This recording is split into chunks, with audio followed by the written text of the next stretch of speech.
안녕하세요. 오늘도 사연살롱을 찾아주셔서 감사합니다. 우리나라 사람들 미국 참 좋아하죠. 더불어 영어 배우기에 혈안이 되어 있고요. 심지어 강남 극성맘들은 애기 영어 발음 잘하게 하려고 수술까지 시키는 경우도 있다네요. 영어 유치원 보내고 국제학교 보내고 아주 난리도 아니더군요. 그런데 이렇게나 인터넷 도구들이 발달한 세상에 영어 좀 못한다고 어떻게 되나요? 애를 그렇게까지 잡을 필요는 없는 것 같아요. 전 영어를 아주 잘해요. 왜냐하면 미국에서 어린 시절 몇 년을 살았기 때문이에요. 그런데 오히려 영어를 잊고 싶은 적도 많았어요. 왜냐하면 영어를 하는 순간마다 미국에서의 안 좋은 기억이 떠오르거든요. 아빠와 새엄마를 따라간 미국에서 전 완전히 밑바닥 대우를 받아야 했어요. 우리 엄마와 아빠는 성격 차이로 이혼하셨는데 아마도 그 성격 차이라는 것을 어느 날 갑자기 아빠가 만들어낸 것 같아요. 평범하게 잘 지내던 부부였는데 아빠가 어느 순간부터 성격이 칠알맞아지더니 엄마를 거의 버리다시피 일방적으로 이혼했거든요. 그러면서 딸내미인 저는 또 데려가려 했어요. 아빠의 그때 그 심보를 도저히 이해 못하겠어요. 외동딸이 나를 데려가려고 마음먹었으면 제대로 잘 키우든가 아님 아예 엄마 곁으로 보내주던가. 둘 중 하나도 제대로 이행하지 않은 채 전 심지어 다른 백인 가정에 입양이 되었다가 몇 년지 파양까지 당했어요. 그 백인 가정의 경제적 상황이 악화됐다는 이유였죠. 제가 무슨 인형이나 애완동물도 아니고 조디룰림 당하듯이 이 가정에서 쫓겨나고 저 가정에서도 쫓겨나다 보니 미국 생활에 정말 신물이 나더군요. 그땐 중학생 때라 어느 정도 컸기에 저 혼자 수속 다 밟아서 한국으로 와버렸어요. 그리고는 한국에서 다시 고등학교를 제대로 졸업했고 그 고등학교 시절이 저에겐 가장 행복한 순간이었네요. 저 혼자 알바하면서 자급자족할 수 있었거든요. 그 후로 고졸이라는 이유로 차별도 많이 받고 멸시도 많이 당했지만 그래도 미국에서의 그 악몽 같은 생활보다는 한국에서 고졸로 평범하게 살아가는 생활이 좋았어요. 우리 아빠는 미국에 날 데려갈 때 엄마한테 정희에게 최고의 교육을 받게 할 테니 연락 끊고 살자고 하고 간 거였어요. 아빠의 약속은 전혀 지켜주지 못했고 괜히 엄마 아빠의 인연만 끊어졌었죠. 그러다가 또 극단적으로 마치 영화 속 장면처럼 두 분을 다시 만나게 돼요. 제 인생을 돌이켜보면 분명 운명이라는 게 있나 봐요. 보이지 않는 끈이 저 멀리 떨어져 있는 내 핏줄들을 다시금 이어주나 봐요. 어쩜 제 인생은 이렇게 한 장면 한 장면이 다 극적이고 영화 같은지 롤러코스터를 타고 가는 듯한 이 세상이 어쩔 땐 너무 버거워서 제발 우리 딸은 제 인생 제 팔자를 담지 않았으면 하는 바람이에요. 사람은 그저 아무 일 없이 평탄하고 평온하게 사는 게 제일인 것 같아요. 그래도 결혼하고 한 6, 7년쯤 되니 제 인생이 남들처럼 평범해졌다고 생각했어요. 시댁 식구들의 악마 같은 짓이 여전히 밉긴 하지만 그마저도 적응됐다고 생각했죠. 그런데 웬걸? 시동생이 웬 결혼할 여자와 동거를 한다더니 동서가 아주 더 엄청난 여자였던 거 있죠. 보통 여자가 아니고 완전히 구라쟁이 여자 말이에요. 저만 속여먹은 게 아니라 시댁 식구들까지 아주 온팡지게 속였더라고요. 그것도 모르고 시댁 식구들은 무슨 재미교포니 사돈이 회사 CEO니 미국 교수니 난리도 아니다가 다 밝혀지게 된 거죠. 꼴의 구라쟁이 동서는 형님인 제가 고졸에 보잘것없다고 생각하여 첫 만남부터 아주 무시해대더라고요. 전 동서의 실상을 다 알고 있었기에 이걸 덮어줘 말아 하고 있다가 아주 시원하게 발설해줬네요. 다들 당황하고 충격받아 자빠지고 난리 났죠. 아주 그 장면이 얼마나 꼬숩던지요. 제가 이 시점까지 오게 된 과정을 오늘 여러분께 낱낱이 보여드리려 해요. 제 글을 끝까지 다 읽어보시면 재미있는 영화 한 편 뚝딱 본 것 같은 느낌이 드실 거예요. 비록 전 오늘까지 살아오는데 죽을 힘을 다해 힘겨운 나날도 있었지만 그렇게 부정적으로 생각하지만은 않으려고 해요. 그런 힘든 과정이 있었기에 내면이 더욱 단단해져서 앞으로 무슨 일이 닥쳐와도 눈 하나 깜짝 안 할 자신이 있거든요. 대한민국에서 저만큼 깡센 여자는 드물 거예요. 지나간 저의 세월들이 저를 그렇게 드세게 만들었네요. 이 글을 통해 대한민국 아줌마들 화이팅입니다 라고 외치고 싶었어요. 그럼 제 인생 이야기 시작해 볼게요. 저희 결혼 생활은 정말 순탄치 않았어요. 불과 최근까지도 말이죠. 앞으로도 뭐 어떻게 행복하고 좋은 일만 있겠나 싶지만 그래도 지금은 심적 물리적 여유가 생긴 상태라 마음이 든든하네요. 정말 얼마 전까지만 해도 시동생과 이모가 절 괴롭히고 모욕하는데 아주 미쳐버리는 줄 알았어요. 그놈의 학력이 뭔지 고저리 어쩌고 저쩌고 하면서 아예 면전에 대고 욕을 하더군요. 그래도 이혼 안 하고 버틸 수 있었던 건 물론 착한 남편 때문도 있지만 우리 딸 미래에게 이혼 가정을 만들어주고 싶지 않아서예요. 제가 이혼 가정에서 자라다 보니 정말 어려움이 많았거든요. 사실 어려움이라는 한 단어로는 표현하기 힘든 가슴 절절한 서러움이 있었죠. 어릴 적엔 우리 엄마 아빠가 이혼할 줄은 꿈에도 몰랐어요. 엄청나게 사이가 좋은 건 아니었지만 제 앞에서 싸우는 걸 한 번도 보지 못했어요. 그런데 어느 날부턴가 아빠의 태도가 달라지기 시작했죠. 아빠의 성격은 얼음장처럼 차갑고 송곳처럼 날카로워졌어요.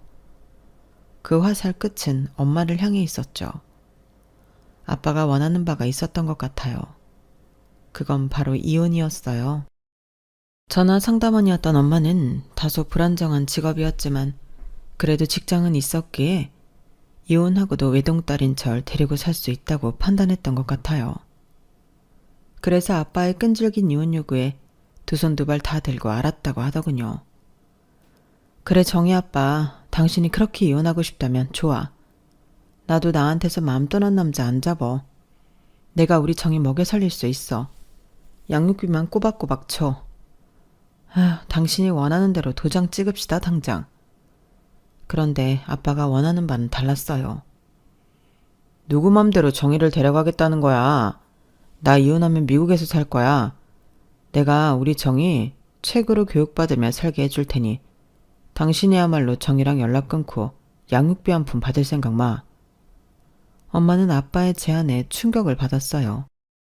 하지만 교육열이 있던 엄마는 절 미국에서 공부시키겠다는 아빠의 말에 혹했던 것 같아요. 몇 날 며칠 고민 끝에 흐느껴 울며 결정을 내리더군요. 미안하다 정희야. 엄마는 아빠랑 헤어지고 혼자 널 키우며 살려고 마음먹었는데 생각해보니 그래도 큰 세상에서 좋은 교육 받고 영어도 공부하는 게 너에게 더 좋을 것 같아. 엄마가 꼬박꼬박 연락하고 가끔은 찾아도 갈게. 먼 곳이지만 엄마랑 헤어졌다고 생각하지 말고 유학 갔다고 생각하고 공부 열심히 하렴. 알았지? 아빠가 엄마한테는 모질게 굴어도 하나뿐인 외동딸이 너에게는 잘 대해주실 거야. 정말 미안하다 정희야. 그땐 저도 너무 어려서 두 분의 대화가 대체 무슨 말인지도 모른 채 땅 따먹기 하듯 정해진 대로 따라가야 했어요. 단순히 성격 차이로 이혼한 줄 알았던 아빠를 따라 미국으로 향했죠. 그런데 이게 웬걸, 아빠를 따라간 낯선 타국에는 아빠의 또 다른 가족들이 있었어요. 아빠는 전부터 해외 마케팅 영업일을 하고 있었는데 아주 가끔 미국을 드나들며 엄마 모르게 딴 살림을 차렸나 보더군요. 저 또한 어린 나이였지만 저보다 더욱 어린 아기와 아줌마가 있었죠.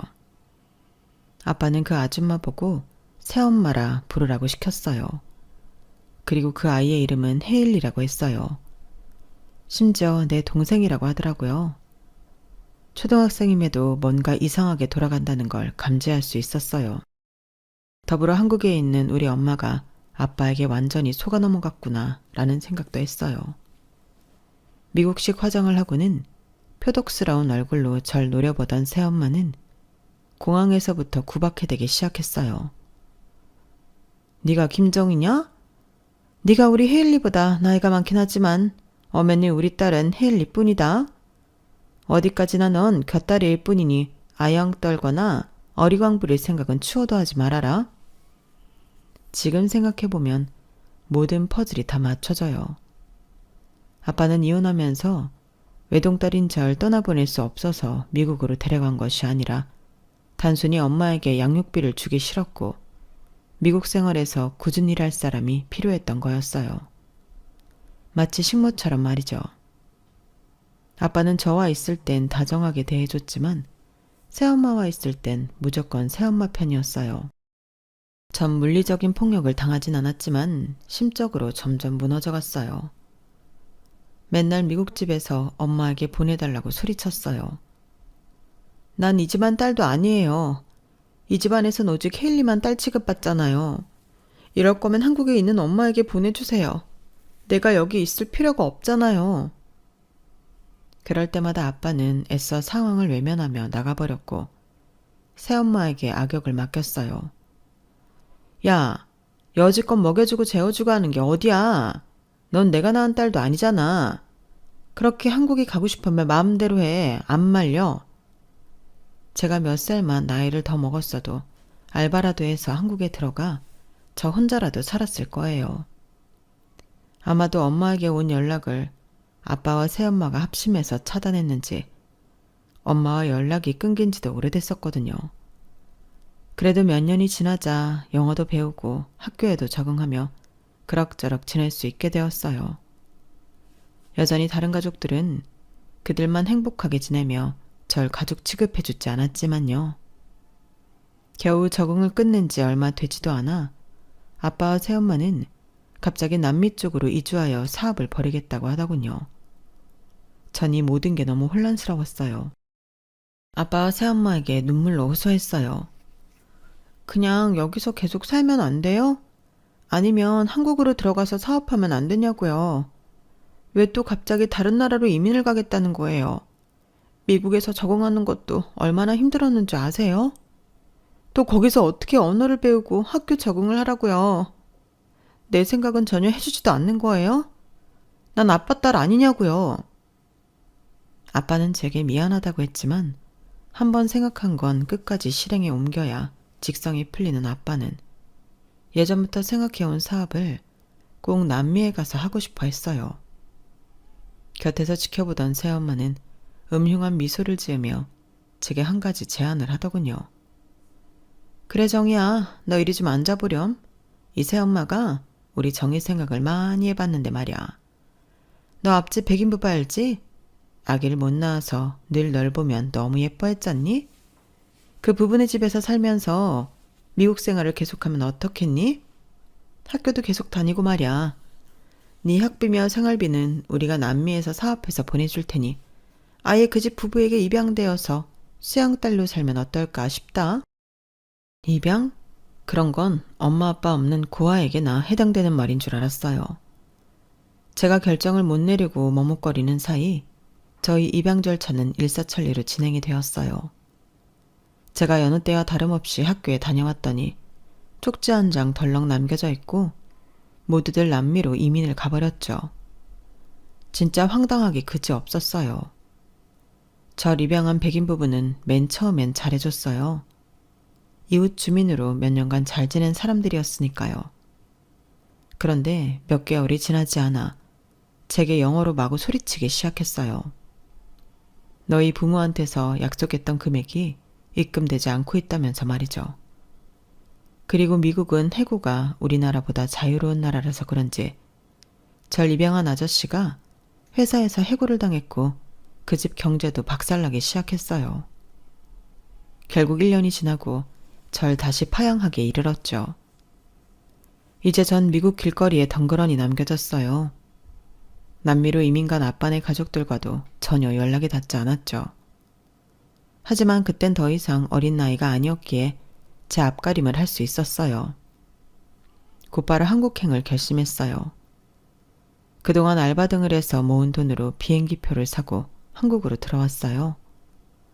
오자마자 너무 배가 고파 한식당에 들어갔어요. 원래 사치하는 스타일이 아닌데 한식 냄새를 맡고 다른 테이블에 나온 음식들을 보니 돌아버리겠더라고요. 있는 돈을 다 털어 메뉴를 4개나 주문했어요. 아휴, 학생 혼자 다 먹게? 이거 양이 꽤 많을 텐데? 저 다 먹을 수 있어요. 그동안 한국 음식이 너무 그리웠거든요. 김치찌개랑 해물파전이랑 순댓국이랑 비빔밥까지 다 주세요. 요즘 먹방이 대세잖아요. 그때 진짜 제가 먹는 모습을 카메라로 찍어놨으면 가관도 아니었을 거예요. 정말 걸신 들린 것처럼 와구와구 먹어댔어요. 물론 4종류 음식을 다 먹진 못했지만 허기는 충분히 가셨죠. 그렇게 한식을 배불리 먹고 나자 눈앞의 현실이 두려워졌어요. 식대를 제외하고는 제게 남은 돈이 없었거든요. 저 사장님, 갈 곳도 없고 돈도 없어서 그러는데 혹시 알바 필요하지 않으신가요? 저 정말 열심히 잘할 수 있어요. 한식 식당 사장님은 제 딱한 사정을 들으시고는 알바 자리를 내주셨어요. 에휴, 무슨 영화를 해도 될 만한 사연을 가졌구만. 부모 자격도 없는 것들이 죄지. 어린아이가 뭔 죄겠어. 여기서 일하고 우선 한 달치 월급 선불로 줄게. 요 근처 월세방이라도 얻고 필요한 물품도 사고 그래. 밥이야 여기서 먹으면 되니까 밥 걱정은 말고 말야. 그렇게 낯선 동네에서의 생활이 시작되었어요. 미국에서 아빠 새엄마와 함께 생활하던 때도 있었지만 그때도 절 챙겨주는 사람 없이 독립적으로 살아야 했어요. 당시에는 외로웠는데 그게 자양분이 되어 씩씩하고 야무진 사람이 될 수밖에 없었어요. 한국에 와서도 말이죠. 제가 살 거처를 마련하고 학교에 다닐 방법을 찾아 스스로 등록하고 잘 다녔어요. 밤 늦게까지 하는 식당이었는데 주인 아주머니께서 큰 배려를 해주셔서 학교에서 돌아온 오후 시간부터 밤늦게까지 일할 수 있게 되었어요. 그렇게 학교를 다니며 돈도 벌 수 있었죠. 맨 처음엔 그 동네가 어디가 어딘지도 잘 몰랐는데 그 유흥가 근처더라고요. 저녁만 되면 미용실들이 미어 터졌어요. 술집 언니들이 치장하고 다니느라고요. 맨 처음에 그 사실을 알고 난 후엔 색안경 끼고 봤었는데 뭐 그래봤자 다 똑같은 사람이더라고요. 그 술집 언니들은 평소에도 서비스 정신이 몸에 배었는지 한식당에서 일하는 절 보고 정말 친절하게 대해줬어요. 전 그 술집 언니들의 화려한 메이크업에 관심을 갖게 됐어요. 미국에서 보던 화장 기법과는 또 다른 스타일이었죠. 술집 언니들한테 이것저것 물어보며 화장하는 법도 배우고 화장품 정보도 캐냈어요. 고등학교까지 졸업한 후 대학을 갈지 말지 고민을 많이 했어요. 하지만 아무것도 없는 제게 대학 등록금은 턱없이 비싸게 느껴졌어요. 물론 미국에서 배운 영어를 통해 학원 강사짜리라도 할 수 있었겠죠. 하지만 영어만 하면 미국에서 있었던 안 좋은 기억들이 떠올라서 ABC도 입에 담기 싫었어요.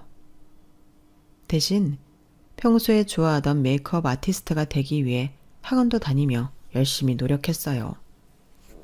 다년간의 실전 경험 끝에 운 좋게 방송국 분장실에 계약직으로 들어갈 수 있게 되었어요. 화려한 연예인들을 직접 보니 입이 떡 벌어지더군요. 일이 고되긴 했지만 언제나처럼 정말 최선을 다했어요. 엄마는 제가 미국에 있을 때 연락이 끊겼고 아빠도 감감무소식이었으니 저 혼자 죽을 힘을 다해 살아야 했어요. 제 앞길 챙겨줄 사람은 오직 나뿐이었으니까요. 그렇게 치열하게 살고 있는데 하루는 방송국에서 한 남자 PD와 조명 스태프가 치고받고 싸우더군요. 갑자기 큰 소리가 나니 저도 무슨 일인가 싶어 근처로 가봤어요. 다른 스태프들이 싸움하는 두 사람을 마구 말렸지만 그들은 좀처럼 떨어질 기미가 안 보였어요. 아이씨, 네가 먼저 대시했어? 저 여자는 내 여자라고. 어디서 신입 스태프 쪼무레기가 감히 내 여자를 건드려? 뭐야? 저 여자가 승낙이라도 했냐? 네가 PD면 다야? 존만한 스토커 주제에 못생겨가지고 자기한테 관심도 없는 여자 뒤나 졸졸 쫓아다니고 말이야. 어떤 여자 때문에 그들이 치고받고 하는 게 분명해 보였어요. 그런데 갑자기 한 사람이 다급하게 구경하고 있는 저의 팔을 잡아당기며 말했어요. 김정희 씨, 거기서 그렇게 강 건너 불구경만 할 거야? 지금 이 두 사람 김정희 씨 때문에 싸우는 거 아니야. 정희 씨가 이 두 사람 다 데리고 살든지 말든지 좀 나서서 뜯어 말려보라고. 전 너무 황당했죠. 저요? 저 때문에 싸우시는 거라고요? 왜요? 아, 왜긴 왜야. 저 두 사람 다 김정희 씨를 좋아한다고 하니 셋이 스튜디오 밖으로 나가서 단판을 치던지 마음대로 하라고. 일단 얼른 싸움 말리고 말이야. 전 등 떠밀려서 쌈박질하는 그 눈 두 남자를 일단 떼어놨어요. 만신창이가 된 우리 셋은 카페로 가서 단판을 짓기로 했어요. 여전히 전 어리둥절했어요. 아주 조심스레 다시금 물었죠. 저 두 분 저 때문에 싸우시는 거 정말 맞나요? PD가 먼저 호소를 하더군요.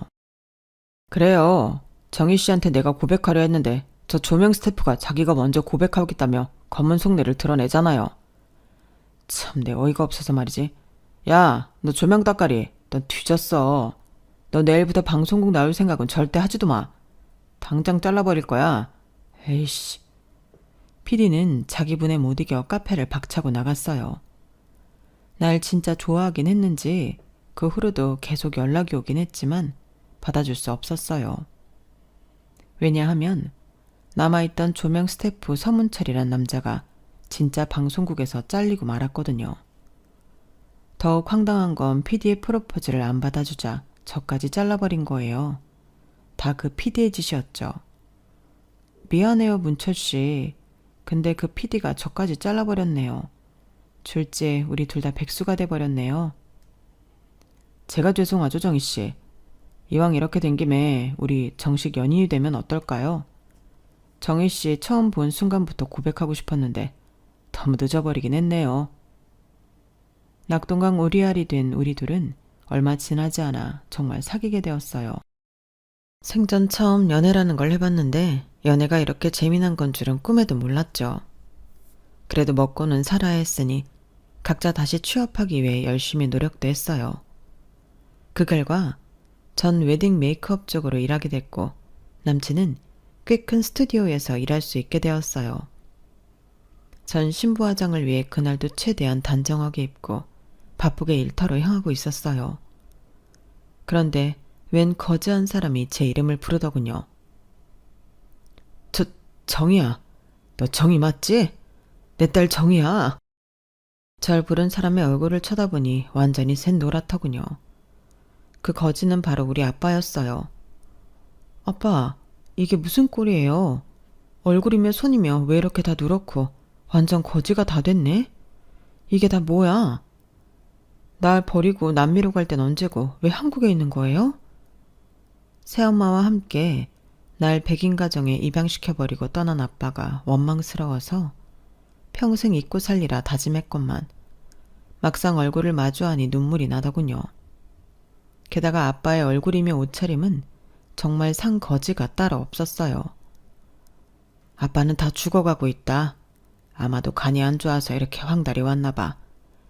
네 새엄마란 년은 남미 돈 많은 남자랑 바람나서 날 떠났지. 내 돈까지 싹 다 털어서 말이야. 사업은 당연히 처절하게 망했고 어떻게 비행기 티켓 하나 구해서 한국으로 돌아와서 노숙자 신세로 지내고 있었어.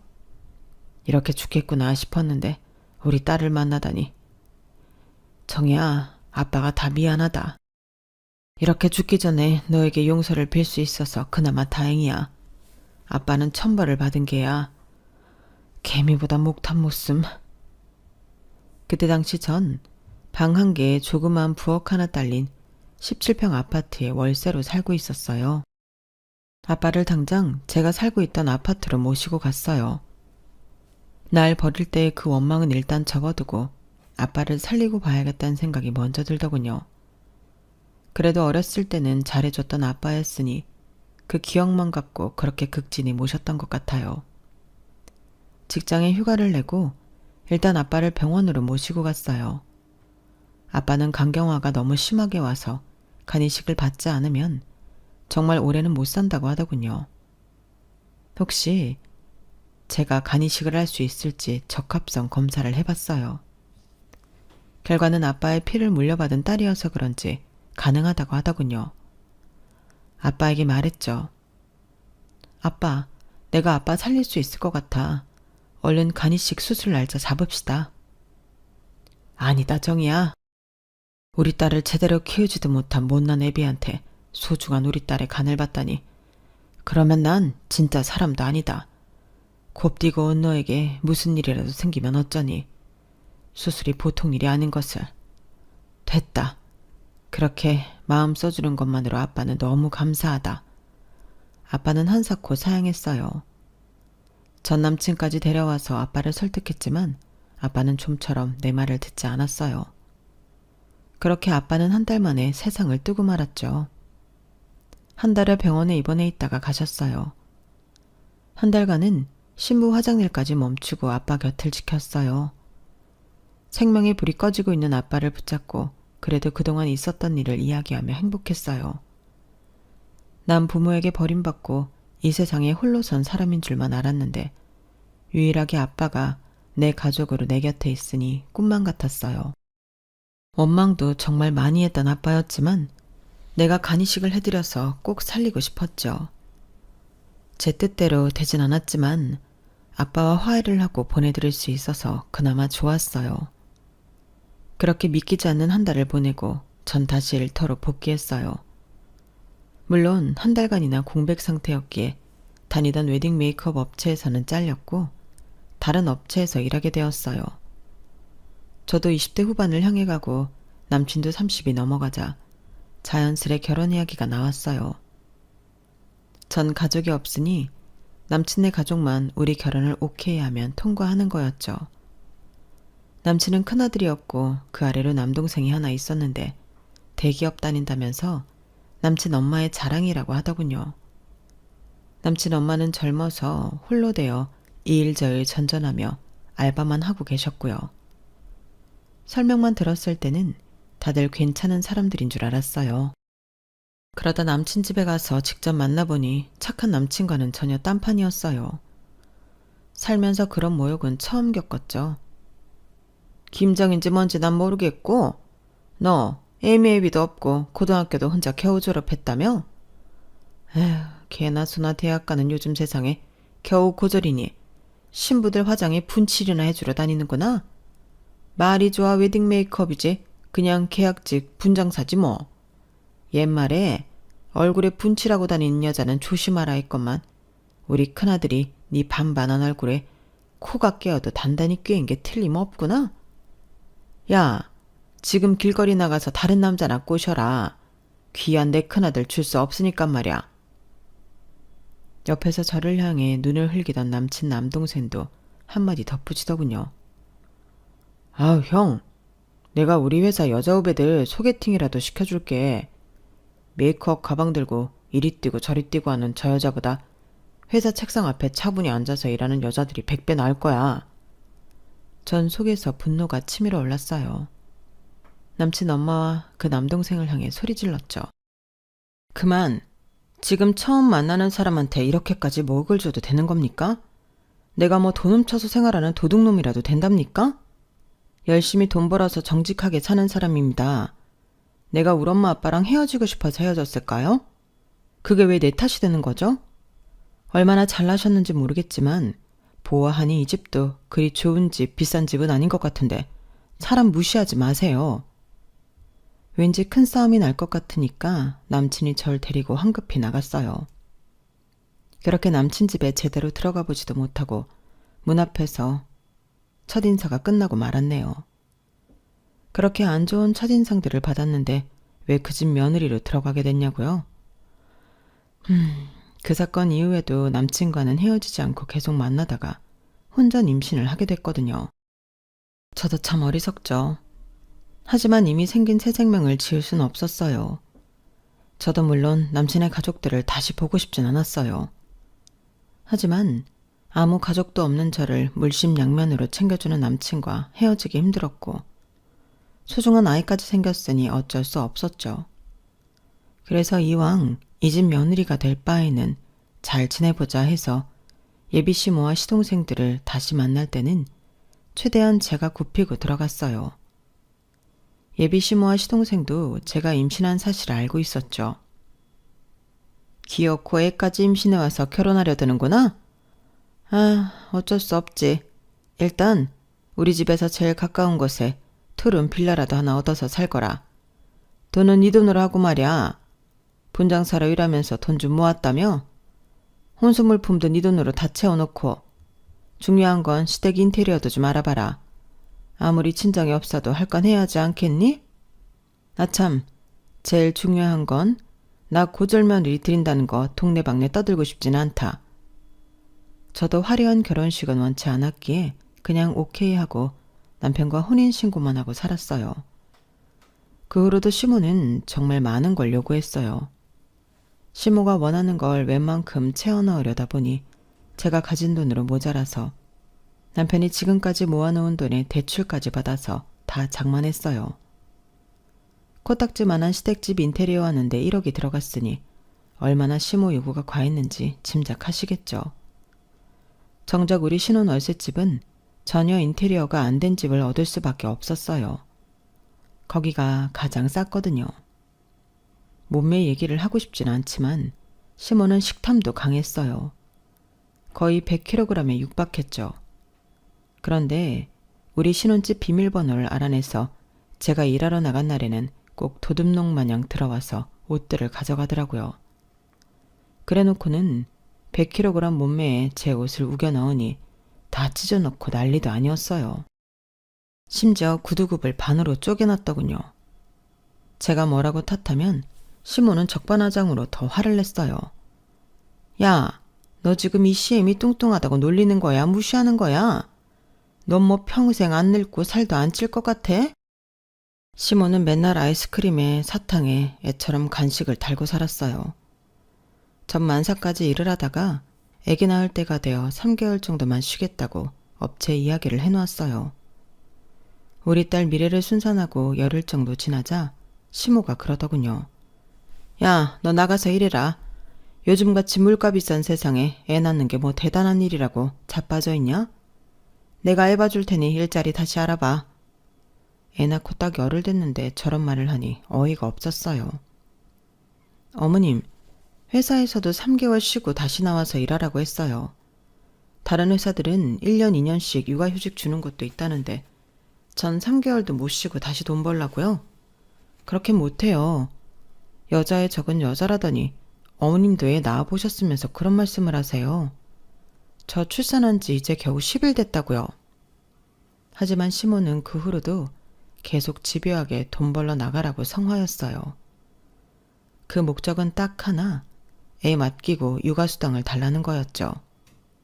야, 내가 당뇨에 고혈압까지 있는 약한 몸에 애까지 봐주려면 힘이 드니 한 달에 300씩은 내놔라.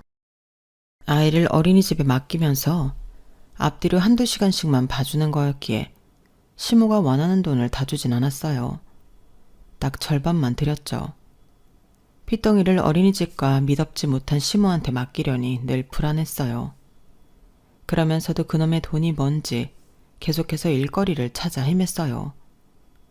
아직 출산한 지 3개월밖에 안 됐으니 저지 도는 걸 말리는 약을 먹으면서 일을 했어요. 아직도 그때 생각하면 마음이 아프네요. 그렇게 아이는 자라났고 결혼한 지 한 7년쯤 되었을 때 남편 회사에서 가족 운동회를 한다고 하더군요. 저도 우리 딸 미래와 함께 참석했죠. 남편 상사들에게 점수 좀 따기 위해 체력도 약한 제가 온갖 군데 다 참석하면서 열과 성을 다해 임했어요.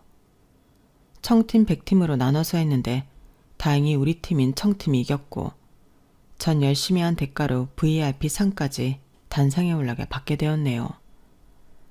남편 회사 체육대회에서 받는 변변찮은 상이었지만 상이라는 걸 난생 처음 받아봐서 쑥스러운 마음에 쭈뼛쭈뼛 단상에 올라갔죠.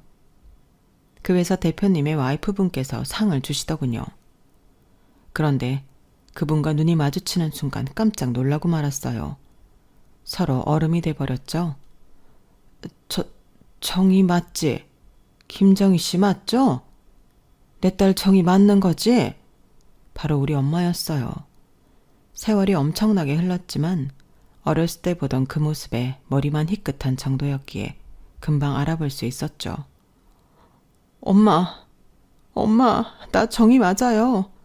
엄마 딸 정희 맞아요. 남편 회사 사람들이 다 보는 단상에서 엄마와 내가 엉엉 울며 껴앉자 다들 어리둥절해 있었어요. 우린 무대 뒤로 가서 계속 이야기를 나누었어요. 정희야, 아빠랑 미국에 간 후로 누가 중간에서 방해를 한 건지 도통 연락이 되지 않더구나. 심지어 내가 미국으로 한번 찾아간 일이 있었는데 다들 남미로 이민을 갔다고 해서 그런 것보다 하고 있었어. 아빠가 미국에서 교육은 잘 시켜줬니? 엄마, 얘기하자면 길어요. 정말 험난하게 살아왔어요, 나. 엄마한테 마치 고자질하듯이 다 말했어요. 미국에 갔을 때 공항에서부터 이미 새엄마와 이복 동생이 있었던 얘기. 난 거의 식모처럼 살았고 나만 버려두고 남미로 이민을 간 얘기. 그리고 마지막으로 거지가 된 아빠를 서울에서 의원이 만나 한 달간 간병하고 장례식까지 치러드린 이야기까지 속사포처럼 쏟아냈죠. 엄마는 그래도 다행히 아주 부유한 남자를 만나 재혼을 했고 잘 살고 계시더군요. 엄마에 대한 원망이 아주 조금은 있었지만 잘 살고 계신 걸 보니 그런 마음이 완전히 없어졌어요. 엄마의 재혼남이 우리 남편 회사 사장이었다는 것도 참 신기했어요. 사람의 인연이라는 게 참으로 끈끈하다는 걸 느꼈죠. 마침 회사의 가족 행사였기에 엄마와 새아빠, 우리 가족이 다 같이 만날 수 있었어요. 그 후로 엄마와는 매일같이 만나고 왕래를 하고 지냈죠. 시댁에는 우리 친정엄마를 만났다고만 알렸어요. 엄마가 부유한 사람과 재혼했다는 사실은 굳이 말하지 않았죠.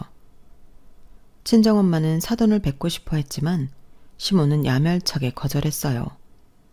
저도 교양 없는 시모에게 내 소중한 친정엄마를 소개해주고 싶지 않더라고요. 가족 행사 등에서 자연스레 만날 기회가 있을 거라고 생각했죠. 그즘 시동생이 결혼할 여자가 생겼다며 벌써 혼인신고를 마쳤다고 하더군요. 아주 부잣집 딸내미의 미인이라고 시동생과 시모까지 설레발을 쳤어요. 엄마, 내 여친 아빠는 미국에서 사업하고 엄마는 미국 교수래요. 완전히 로열 패밀리라고. 이 여자 놓칠까봐 얼른 혼인신고 먼저 해버렸어요. 상견례도 할 것 없이 그냥 결혼식 올려버릴게요. 식장도 다 알아놨어요. 아우 그래. 여자 쪽 집에 돈이 그렇게나 많다며. 우리 둘째 아들이 복덩이를 들여왔구나. 결혼식도 최대한 일찍 잡거라. 혹시 그 여자만 바뀔 수도 있으니 말이야. 꼭 비싼 호텔에서 성대하게 치러야 한다. 저는 고졸이라며 그렇게 모욕을 주며 결혼식도 못 올리게 했으면서 동서는 부잣집 딸내미라니까 호텔에서 성대하게 결혼식 치러준다는 점에 화가 났어요. 시댁 단톡방에 시동생이 동서 사진을 얼마나 많이 올려대던지 무슨 연예인 팬클럽 같더군요. 그런데 시모는 한술 더 떴어요. 야, 넌 그냥 오지 말어라. 아니 시동생 결혼식 말이다. 미국에서 잘 나가는 집안이라는데 고졸 따위가 큰 며느리로 떡하니 들어앉아 있으면 둘째 며느리가 우리 집안을 뭘로 보겠니? 어머님, 정말 너무하신 거 아니에요? 저도 더럽고 치사해서 결혼식 가고 싶지도 않네요. 돈 때문에 그러시는 거예요? 아님 고졸인 제 학력 때문에요? 참네. 저도 이제 돈 많은 친정엄마 있다고요. 무시하지 마세요. 참, 돈이 많아봐야 얼마나 많겠어. 됐다 이해. 어쨌든 넌 그냥 집에서 청소나 하고 있어라. 서러운 마음에 친정엄마네 집에 찾아가서 하소연을 했어요. 엄마는 얼마나 대단한 여자가 둘째 며느리로 들어오냐면서 사진 한번 보자고 하시더군요. 시댁 단톡방에 잔뜩 올라와 있는 사진을 보여드렸어요. 그런데 엄마가 이상한 말씀을 하셨어요. 어? 이 여자가 네 동서 될 여자야? 아니 이럴 수가. 이 여자 꽃뱀이야. 반반한 얼굴로 이 남자 저 남자한테 거머리처럼 들러붙어서 첩질하는 여자애라고. 엄마가 강남에 살고 있잖니. 이 집 밑에 층에 어떤 중소기업 사장의 세컨드로 있다가 본처한테 혼쭐 나고 사장한테 차여서 아주 지랄을 떨던 여자라고. 강남에서 유명한 여자지. 아마 술집 출신이라고 알고 있어. 친정 엄마는 혹시 모르니 좀 더 정확하게 알아본다며 사람까지 붙여서 동서라는 여자의 뒤를 캤어요. 그랬더니 동일인물이 맞더군요. 신분 세탁하고 우리 시동생을 만나 결혼하려던 거였어요. 물론 부모가 미국 교수고 하던 건 모두 거짓이었죠. 하지만 이미 둘이 혼인신고까지 한 상태라서 제가 나서기가 좀 그랬어요. 그렇게 명절이 다가오고 명절날 처음 만난 동서가 본인이 미국 교포라며 말도 안 되는 영어 회화 몇 마디를 짓거리더군요. 미국에서 산전수전 다 겪으면서 영어를 한국어보다 잘하던 저는 어이가 없었죠. 그러면서 동서는 저를 향해 이렇게 비아냥댔어요. 고졸이라 무식해서 못 알아듣네? 전 영어를 하면 미국의 고단한 생활이 생각나서 평소엔 잘하질 않았지만 우리 딸 미래의 교육을 위해 딸과는 영어로 대화하고 있었어요. 7살 우리 미래가 저와 유창한 영어로 대화하자 동서가 깜짝 놀라더군요. 아니 고졸이라면서 영어를 왜 이렇게 잘해요? 영어뿐 아니라 내가 아는 게 많은데 식구들 있는 데서 내 지식 자랑 좀 해볼까나? 동서 강남 아파트에서 어떤 중소기업 사장 세컨드로 장기간 지냈다며? 그러면서 본처한테 혼쭐이 나고 쫓겨나자 그 아파트에서 지랄했다지? 그 아파트 주민들이 동서 얼굴 다 알고 있더라? 더불어 술집 생활 오래 했다는 것까지 말이야. 미국에 교수 엄마랑 사업하시는 아빠가 있다고? 저기 시골에서 농사 짓는 분들이 진짜 부모 아니고? 어디서 고졸이라고 함부로 무시하려 들여. 술집 여자 주제에. 동서는 제 말을 듣고는 바들바들 떨며 쓰러지고 말았어요. 그런데 다들 동서를 부축해주긴커녕 절 붙잡고 되물었어요. 형수님, 그게 무슨 소리예요? 이 여자가 뭐라고요? 그거 사실이에요? 다시 좀 말씀해 주세요. 술집 뭐요? 시모도 난리가 났죠. 아우, 큰며느리야. 너 잘못 알고 있는 거 아니니? 어쩐지 부잣집 딸님이라면서 혼수도 하나도 안 해오고 빈손으로 오더라니만. 진짜니? 진짜야? 전 친정엄마가 사람까지 써서 알아냈던 증거들을 시댁 식구 앞에서 펼쳐보였어요. 더 필요하시면 중소기업 사장 본처라는 여자와 전화 연결이라도 해드릴게요. 다 알고 있으니. 그날 이후로 동서라는 여자는 시댁에서 쫓겨난 것은 물론 시동생은 현재 혼인 무효 소송을 진행 중이라고 하네요. 동서고 나발이고 그 여자보다 오랜 시간 절 무시해왔던 시동생과 시모와도 빠이빠이 했어요. 남편과 상의하에 영 끊고 지내기로 했거든요. 전 친정엄마 명의의 강남 아파트에서 엄마 카드 쓰면서 편하게 지내고 있어요. 엄마가 지금껏 제대로 보살펴주지 못한 걸 한풀이 하시겠다면서 경제적으로 엄청나게 지원해주고 계세요. 그렇다고 지금까지 생활과는 많이 다르게 펑펑 쓰고 있진 않아요. 하지만 확실히 돈이 있으니 마음의 여유는 생기네요. 아참, 오늘도 시모한테서 돈 좀 꺼달라는 문자가 오긴 했는데 그냥 씹었어요. 그동안 들인 돈만 해도 꽤 되기에 앞으로는 알아서 사셨으면 좋겠네요. 시댁에서 구박받고 무시당하며 집안일 다 하면서 용돈까지 드린 걸로 제 몫은 다 했다고 생각하거든요. 이제 평생 서로 얼굴 안 보고 왕래도 없이 살 생각입니다. 지금부터는 우리 남편과 딸 미래를 돌보며 편안하게 살고 싶어요. 일 욕심 줄이고 소소한 행복 누리면서 말이죠. 여러분, 너무 희생하지 마세요. 그래봤자 알아주는 사람 없더라고요. 그저 내가 행복한 게 제일 우선입니다. 모두들 행복하고 건강한 하루 되세요. 지금까지 긴 글 읽어주셔서 감사합니다. 여러분, 사연 댓글에 응원과 현명한 조언 부탁드려요. 좋아요와 구독은 저에게 큰 힘이 됩니다. 오늘도 좋은 일 가득하세요.